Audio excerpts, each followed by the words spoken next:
नमस्कार दोस्तों, मैं हेमंत कुमार स्वागत करता हूं आपके अपने YouTube चैनल साहित्य 24/7 में। तो दोस्तों, पिछली कक्षा में हमने बात की र के नियम के बारे में, उसके बाद में हमने बात की कुछ नियम ड और ढ के बारे में। तो दोस्तों, आज की हम कक्षा उन्हीं नियमों के आधार पर आगे की ओर शुरुआत करते हैं। तो दोस्तों, हम शुरू करते हैं अशुद्धि निवारण मंत्रों के बारे में। शुद्धि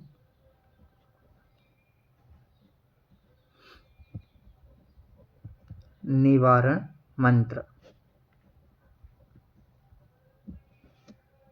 तो दोस्तों, सबसे पहला जो मंत्र है जिसको हम नियम बोलते हैं, नियम नंबर एक है।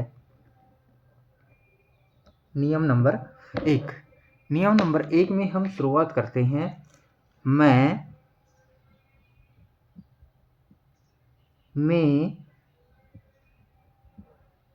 मैं, नहीं,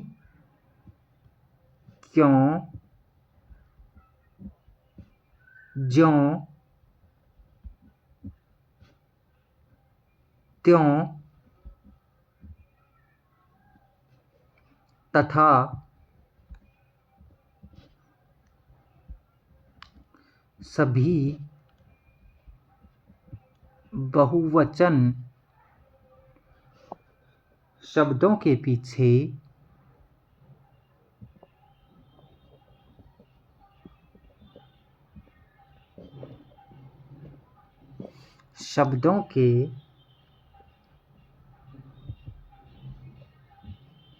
पीछे बिंदु का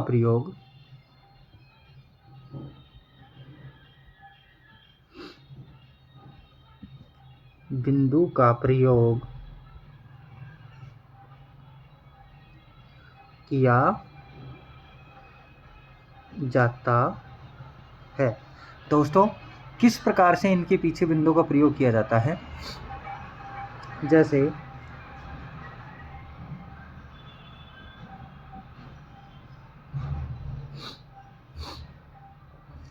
शब्दों, अब शब्द एक वचन है और शब्दों हो गया, वो हो गया बहुवचन, और बहुवचन होने के बाद में हम ये बिंदु का प्रयोग करेंगे। कोई भी बहुवचन शब्द हो, उसके पीछे अगर हम बिंदु का प्रयोग नहीं करेंगे तो वो शब्द हमारा अशुद्ध हो जाएगा। जैसे पदों, शब्दों, पदों,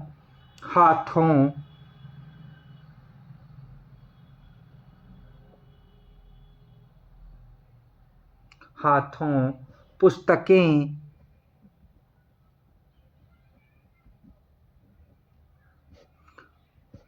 आँखें,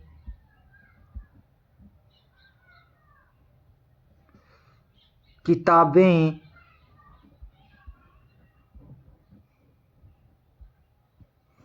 आदि कोई भी शब्द हैं, इनके पीछे अगर हम बिंदु का प्रयोग नहीं करेंगे तो ये क्या हो जाएंगे? अशुद्ध हो जाएंगे। और ये क्या शब्द हैं? ये हमारे शुद्ध शब्द हैं। इनको अशुद्ध कैसे होंगे वो? जैसे अगर हम इनके पीछे बिंदु का प्रयोग नहीं करेंगे तो ऐसे लिख देंगे हम शब्दों, पदों, हाथों, पुस्तकें, आँखें, किताबें। ये अशुद्ध हैं, क्योंकि देखो हम जब पढ़ते हैं इनको तो ही हमें पता चल रहा है।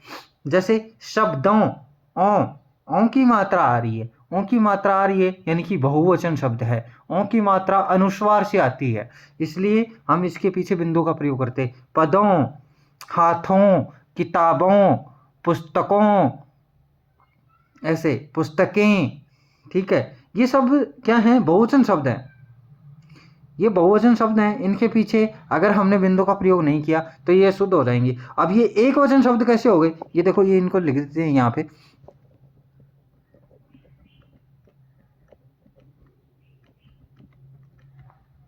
वचन, बहुवचन शब्द हैं, एक वचन कैसे हो जाएंगे? शब्द, पद, हाथ, पुस्तक, आँख, किताब, इत्यादि।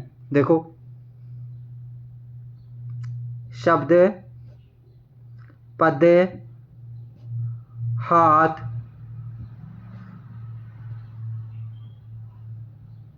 पुस्तक, आँख, किताब, ये सब क्या है? ये सब हैं एक वचन। यानी कि अगर हमने प्रयोग किया, हमने बोला है हाथ, तो मतलब एक ही तो हाथ है, ज़्यादा हाथ थोड़ी हैं। अगर हम बहुवचन जैसे एक से अधिक हाथ के बारे में बात करेंगे तो वो हाथों बोला जाएगा, ना कि हाथे, हाथों, हाथ, ऐसे नहीं बोला जाएगा, हाथों। ठीक है। इसके बाद में हमारा नियम नंबर 2 क्या कहता है? नियम नंबर 2, ए, आ, ओ, आओ, थे, ढे, भे और क्षय। जो वर्ण है ना, इनके ऊपर कदापि शिरो रेखा का प्रयोग नहीं होता। ये जितने भी वर्ण हैं,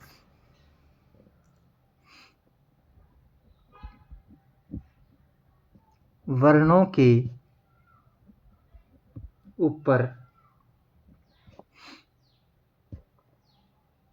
शिरोरेखा ना, शिरोरेखा का प्रयोग नहीं होता। अब इसमें नियम 2 आते हैं काम। कैसे?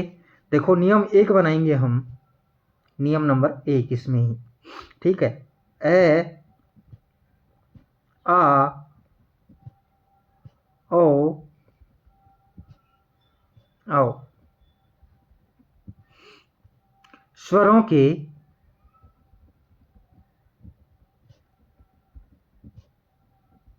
ऊपर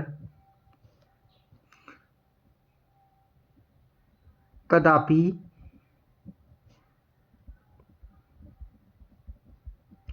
शिरोरेखा का प्रयोग नहीं होता। जैसे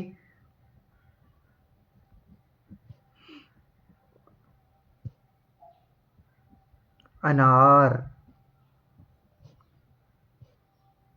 आम,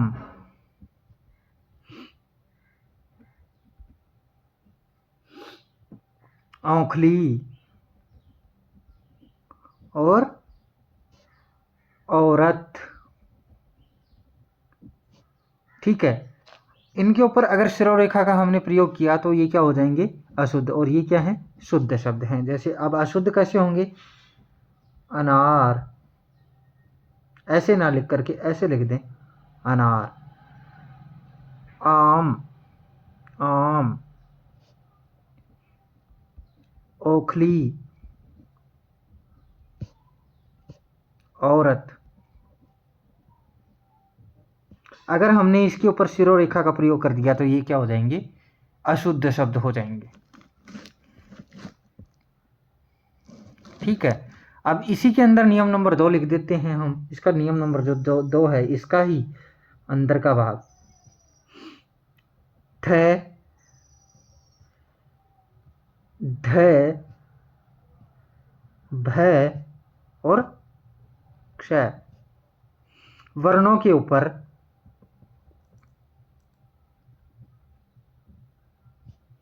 वर्णों के ऊपर कदापि, यानी कि कभी भी, शिरोरेखा का प्रयोग नहीं होता।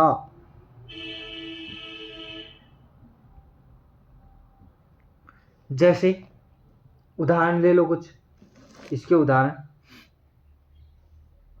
जैसे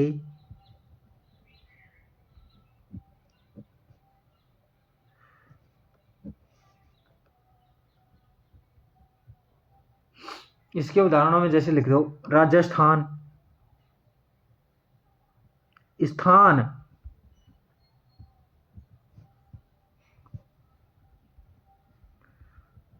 राजस्थान, अधीर,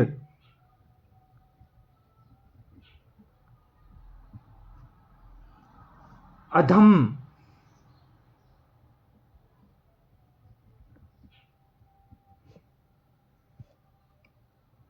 अभय,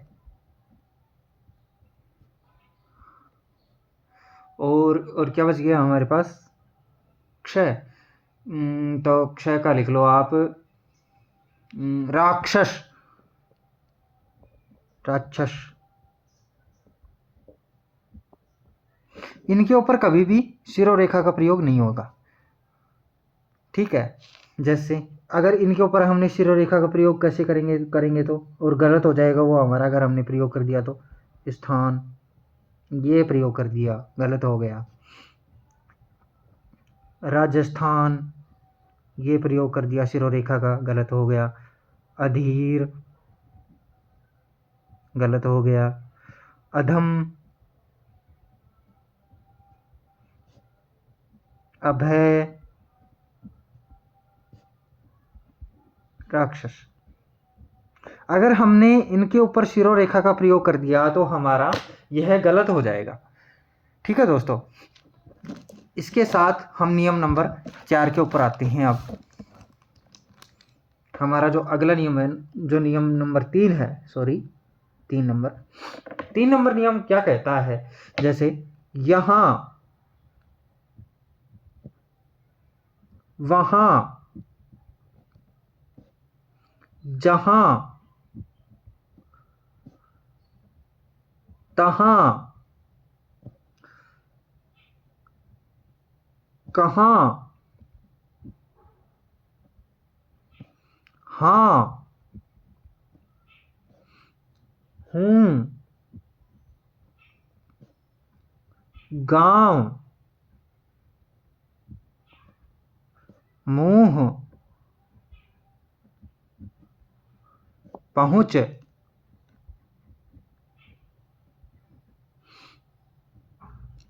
शब्दों के ऊपर हमेशा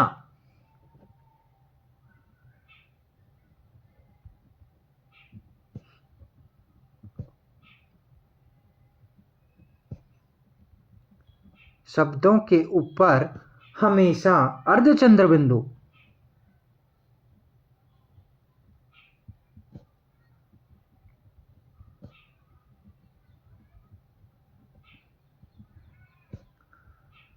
का प्रयोग।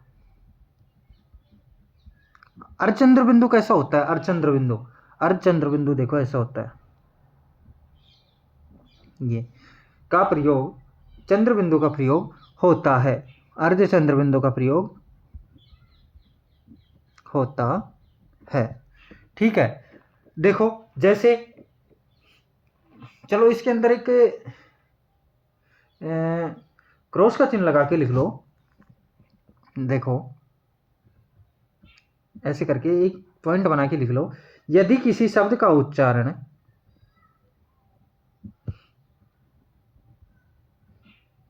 यदि किसी शब्द का उच्चारण करते समय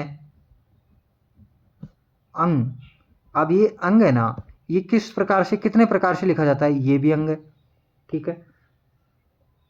इ और अणे,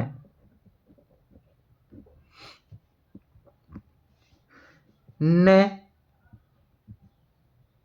और मैं, ये 5 जो वर्ण है ना, ये पंचमाक्षर बोलते हैं इनको। इनको लिख लो जैसे एक बड़ा सा कोष्टक बना के, पंचमाक्षर, ठीक है। पंचमाक्षर में से कोई एक ध्वनि, में से कोई एक ध्वनि, सॉरी ध्वनि में नी छोटी आएगी, ध्वनि सुनाई दे तो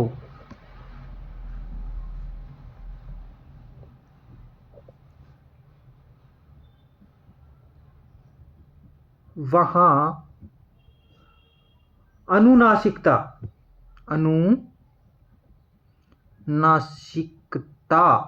जो ये अनुनासिकता है ना, वो नाक वाली भाषा है, वो प्रकट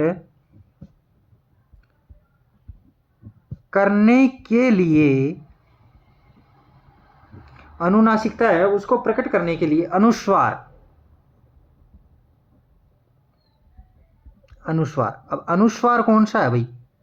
अनुस्वार तो ये ऊपर बिंदु वाला होता है, का प्रयोग होगा, अनुस्वार का प्रयोग होगा, और ये कन्फर्म है, 100% सत्य है। और यदि, इसी में आगे करो कंटिन्यू, और यदि इनमें से कोई ध्वनि, इनमें से कोई ध्वनि सुनाई ना दे तो वहां अनुनासिकता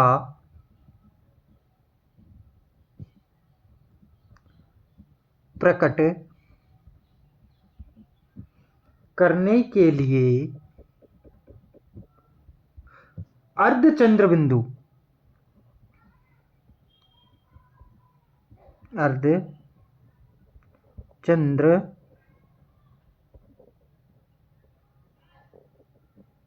बिंदु, अर्धचंद्र बिंदु का प्रयोग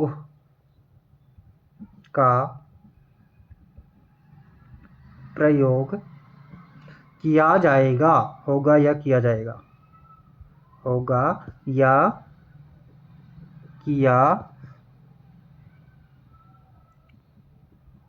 जाएगा, जाइएगा। ठीक है, इनके बारे में भी हम बाद में चर्चा करेंगे, लेकिन पहले मैं आपको ये बता दूंगी जाएगा और जाएगा में कैसे क्या डिफरेंस होता है, कैसे क्या लिखा जाता है, इनके बारे में भी आगे की क्लासों में चर्चा करेंगे। ठीक है, तो सबसे पहले अब हम इसके उदाहरण ले लेते हैं कुछ। ठीक है, अब इसके कुछ उदाहरण ले लेते हैं हम, जैसे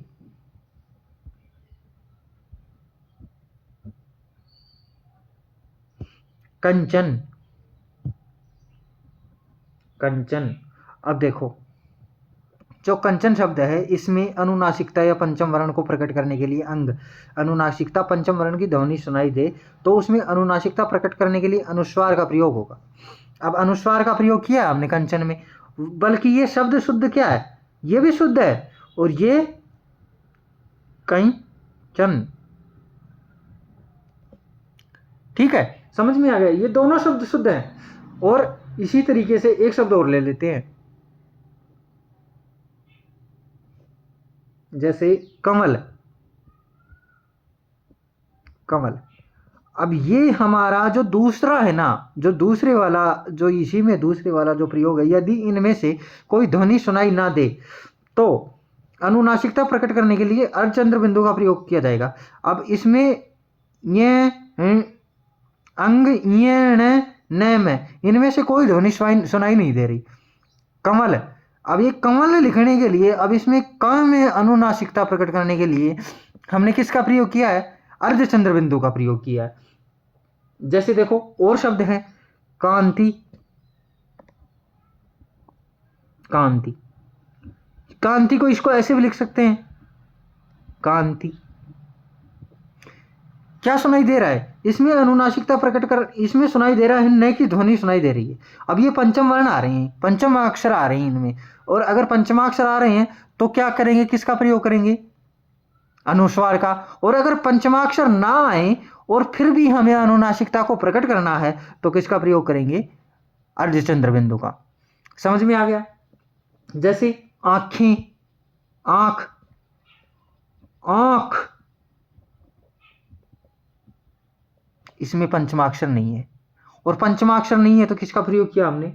अर्धचंद्र का। जैसे और ले लो, पूंछ, इसमें पंचमाक्षर नहीं है, किसका प्रयोग किया हमने? अर्धचंद्र का। अब देखो कदम्ब,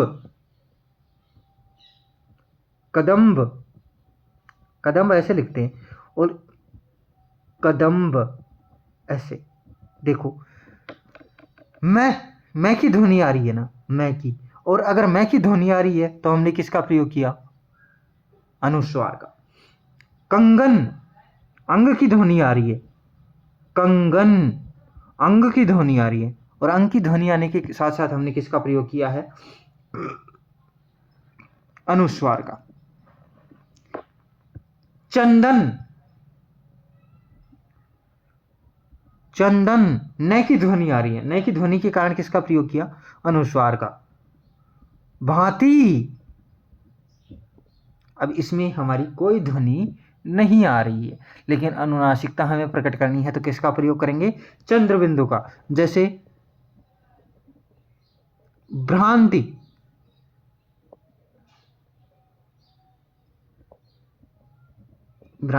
इधर लिख देता हूं नीचे की तरफ,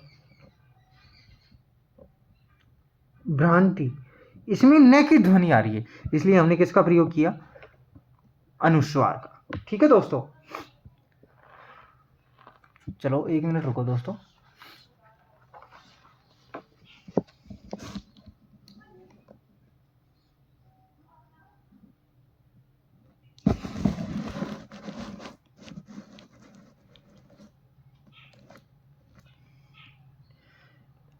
अब हमारा नियम नंबर 4, हमारा नियम नंबर 4 क्या कहता है?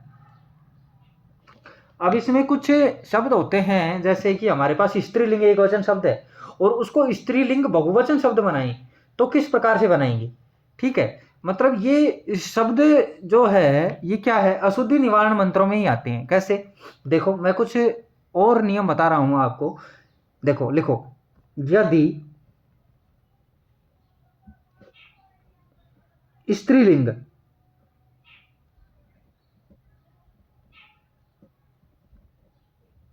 यदि स्त्रीलिंग एक वचन, यदि स्त्रीलिंग एक वचन शब्द से स्त्रीलिंग बहुवचन शब्द बनाने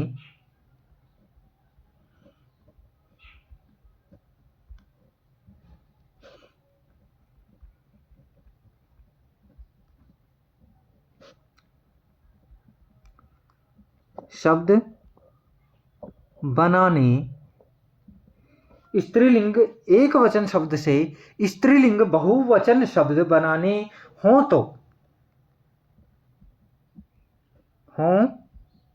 तो स्त्रीलिंग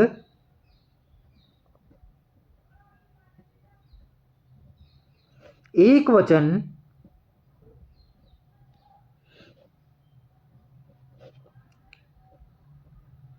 शब्द के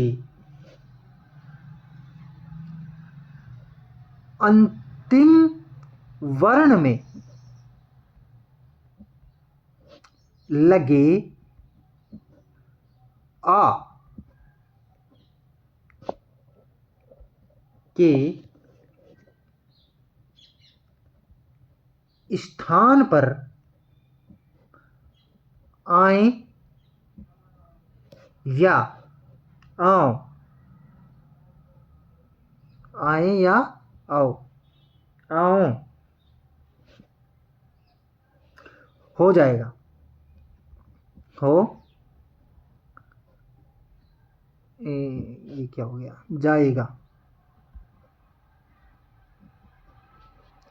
माफ करना दोस्तों, ये जाएगा नहीं, जाइएगा बनेगा। ठीक है, इनके बारे में हम चर्चा करेंगे इसी क्लास में। आगे ये भी बताऊंगा मैं, जाएगा कहाँ आएगा और जाइएगा कहाँ आएगा। ठीक है, अब देखो इधर इस तरफ तो हम लिख लेते हैं स्त्रीलिंग शब्द, एक वचन शब्द। अब ये सारे शब्द तो हैं स्त्रीलिंग। अब देखो स्त्रीलिंग एक वचन। ठीक है, इधर लिख देते हैं स्त्रीलिंग बहुवचन।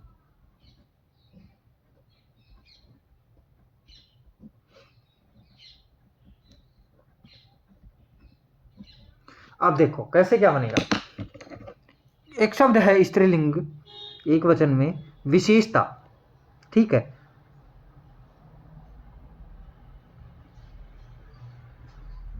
विशेषता, इसके पीछे आ की मात्रा आ रही है, जैसे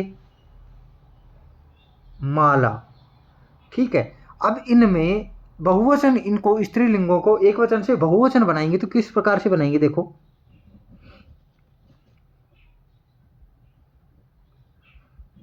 विशेषता आई।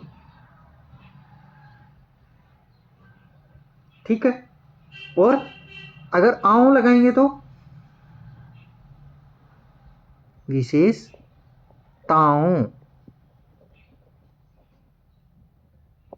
ये दोनों ही शब्द शुद्ध हैं। ठीक है, हम अशुद्ध शब्द नहीं लिख रहे हैं अब। ठीक है, जैसे माला, मालाएं, आए, आए लगाए ना, और मालाओं।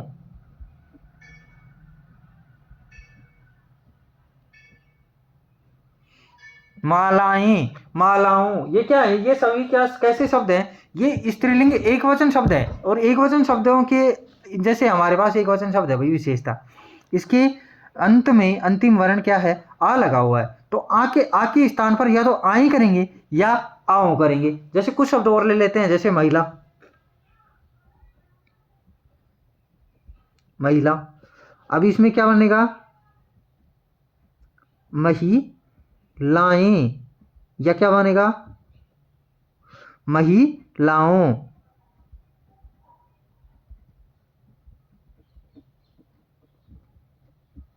समझ में आ रहा है। जैसे एक शब्द और ले लेते हैं, चलो, छात्रा। तो छात्रा का क्या बनेगा, छात्राएं या छात्राओं। और ले लो एक शब्द, मात्रा, मात्राएं या मात्राओं। समझ में आया। हाँ, देखो, जिनके पीछे आ का, जिनका अंतिम वर्ण है उसमें आ लगा है ना, तो उस आ के स्थान पर आई या आओ लगाने से स्त्रीलिंग बहुवचन शब्द बन जाएंगे। ठीक है, अब अगला जो हमारे पास अगला जो नियम है, पांचवा नियम नंबर 5, उसके बारे में चर्चा करते हैं। देखो, नियम नंबर 5, नियम नंबर 5 क्या कहता है, यदि, चलो ठीक है लिख ही लेते हैं पहले, यदि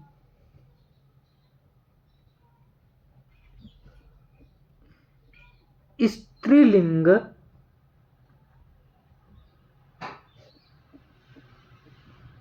एक वचन शब्द से स्त्रीलिंग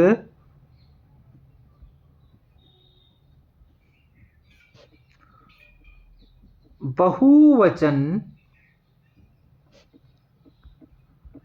शब्द बनाना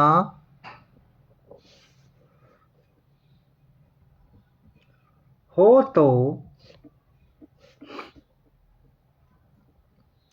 स्त्रीलिंग एक वचन शब्द के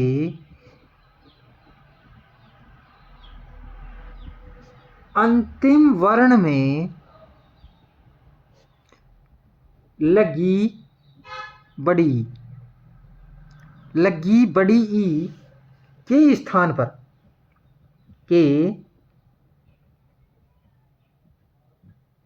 स्थान पर, लगी बड़ी ई के स्थान पर इया, देखो, इया या इयो, हो जाएगा।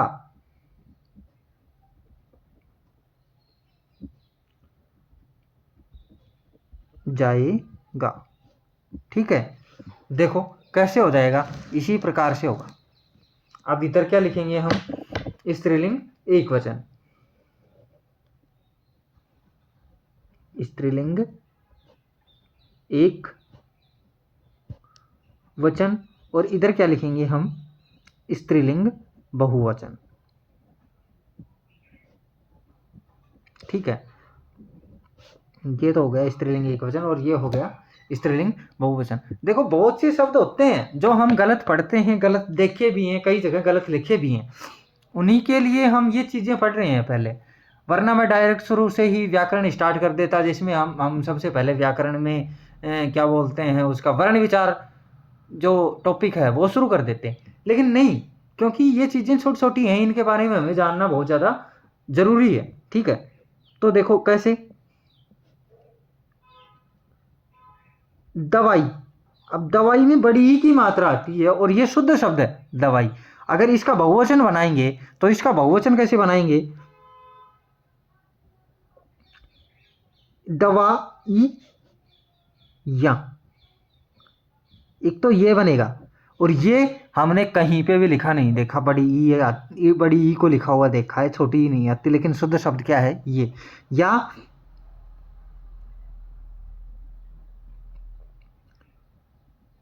दवा इयों,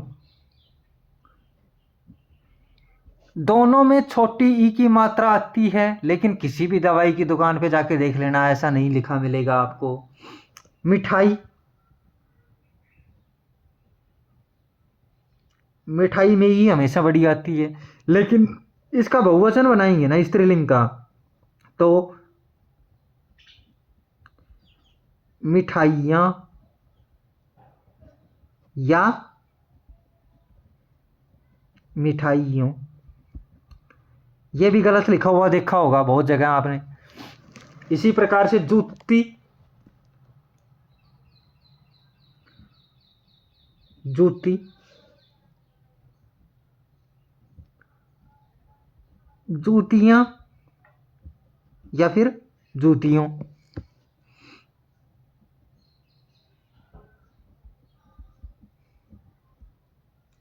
ठीक है, स्त्री, अब स्त्री सिंगल है ना, तो वो तो एक वचन, वो तो बढ़िया है ये। और अब अगर ज्यादा हो गई एक से ज्यादा, तो स्त्रियां या स्त्रियों। जैसे लाठी, अब लाठी क्या है, बड़ी है, और बहुत ज्यादा हो जाएंगी तो फिर क्या हो जाएगी, लाठी, लाठियां या लाठियों। इसी प्रकार नारी, नारी हमेशा बड़ी होती है भाई, नारियां या नारियों। इस प्रकार से हम इनके स्त्रीलिंग बना सकते हैं। अब हम अगले नियम की ओर बढ़ते हैं। हमारा नियम नंबर 6 आता है। हमारा नियम नंबर 6, एक मिनट दोस्तों,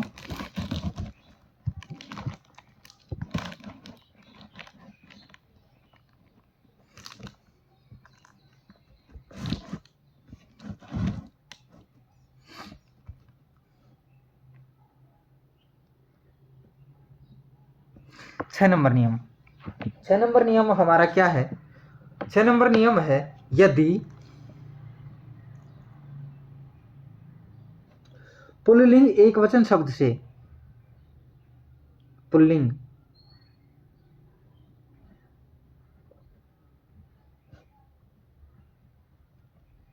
एक वचन शब्द से पुल्लिंग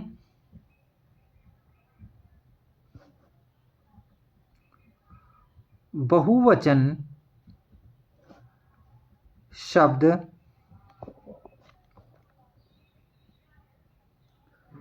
बनाना हो तो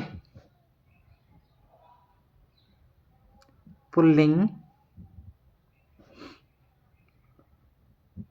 एक वचन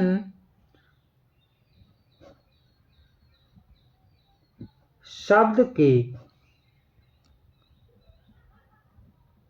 अंतिम वर्ण में लगे आ के स्थान पर ए बिना चोटी वाले की एक चोटी मैंने आपको पहले बताया था, या ओ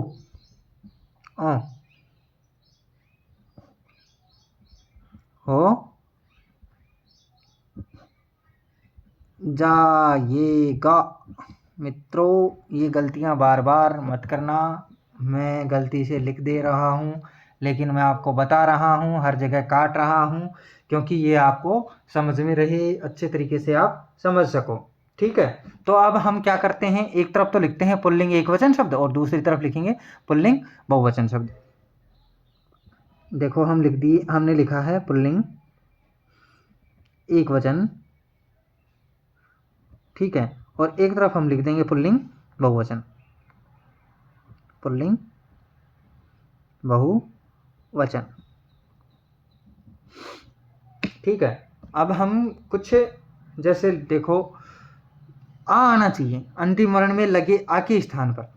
आ के स्थान पर क्या होगा, ए हो जाएगा या ओ हो जाएगा, और दोनों से ही बहुवचन शब्द बन जाएंगे। जैसे सबसे पहले शब्द लेते हैं हम जूता, तो जूते, जूते या जूतों, यही तो बनेगा भाई। जैसे छाता, छाते या छातों। जैसे गधा, गधे या गधों। मुर्गा, मुर्गे या मुर्गों। जैसे कुत्ता,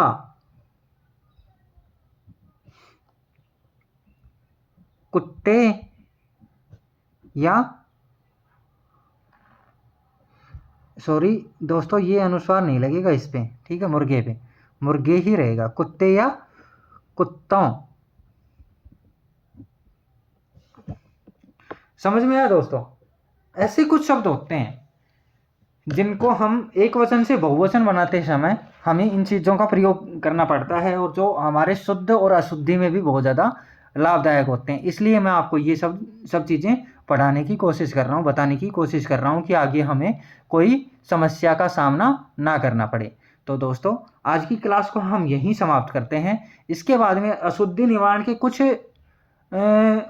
मान लो जैसे ज़्यादा तो नहीं है, लेकिन कुछ नियम और हैं, 2-3 नियम हैं जो हम आगे की क्लास में चर्चा करेंगे, और आगे की क्लास में ही हम ये जाएंगे और जाएंगे इनके ऊपर भी चर्चा करेंगे। ये दोनों जो चीज़ें हैं ये बहुत ज़्यादा कॉम्प्लिकेटेड हैं, एक दूसरे को हम कहीं पे भी किसी भी तरीके से किसी का भी प्रयोग कर देते हैं, पैराग्राफ में मान लो या किसी भी चीज़ में लगा लो, गद्य भाषा में भी और पद्य भाषा में भी।